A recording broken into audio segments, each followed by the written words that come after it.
অহংকার চলে যাওয়ার উপায় কি?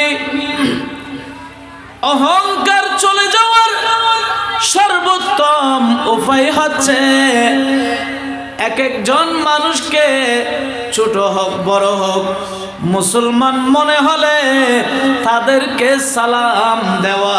জুড়ে বলেন সুবহানাল্লাহ। সালাম কি? একজন এদিক থেকে আসছে, একজন এদিক যাচ্ছে, একজন সালাম দেয় আরেকজন সালাম নেয়।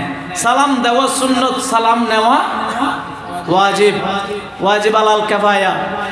কিন্তু স্তরের দিক দিয়ে সুন্নতের স্তরের চেয়ে ওয়াজিবের স্তর উঁচু।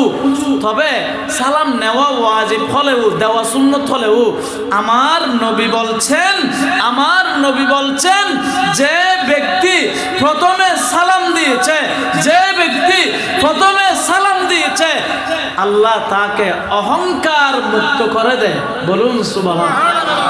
তাহলে আজ থেকে কি আমি খতিব, বলেন আমি কি খতিব, আমি পীর, আমি বড় আলেম, আমি মুফতি, আমি নেতা, আমি চেয়ারম্যান, আমি মুরব্বী, আমি খতিব হিসেবে বসে আছি, মানুষ আমাকে জোরে বলেন আমাকে, আমি পীর মুরিদ আমাকে সালাম দিবে, আমি বাবা ছেলে আমাকে সালাম দিবে, আমি মুরব্বী যুবক আমাকে সালাম দিবে, আমি বড় ছোট আমাকে সালাম দিবে। আমরা সে আশায় বসে থাকবো না। আমার নবী পাক সাল্লাল্লাহু আলাইহি ওয়াসাল্লাম মাররা রাসূলুল্লাহি আলাল গালমানে ফাসাল্লামা আলাইহি, আমার নবী ছোটদের পাশ দিয়ে যেতেন আর আমার নূরানী নবী, দয়ার ভান্ডার নবী, রহমতওয়ালার রহমতের দয়ার এই জবান দিয়ে ছোট ছোট ছেলেদেরকে আসসালামু আলাইকুম ওয়া রাহমাতুল্লাহ।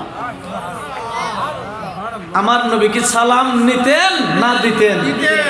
দিতেন। কিন্তু আমার নবী কি কেউ আগে সালাম দিতে পারে? অহংকার সে মুক্ত হয়েছে যে প্রথমে সালাম দিয়েছে। আজ থেকে আমরা সিদ্ধান্ত নিব, আমরা মুরব্বী, ছেলেরা আমাদেরকে সালাম দিবে, আমরা খতিব মুসল্লি আমাকে সালাম দিবে, আমি পীর মুরিদ আমাকে সালাম দিবে, আমি বাবা ছেলে আমাকে সালাম দিবে, আমি বড় ছোট আমাকে সালাম দিবে। এই আশায় বসে না থেকে আমি বড় হয়ে ছোটদেরকে সালাম দিব। তাহলে আল্লাহ কলব থেকে অহংকার মুক্ত করে দিবে। বলুন সুবহানাল্লাহ।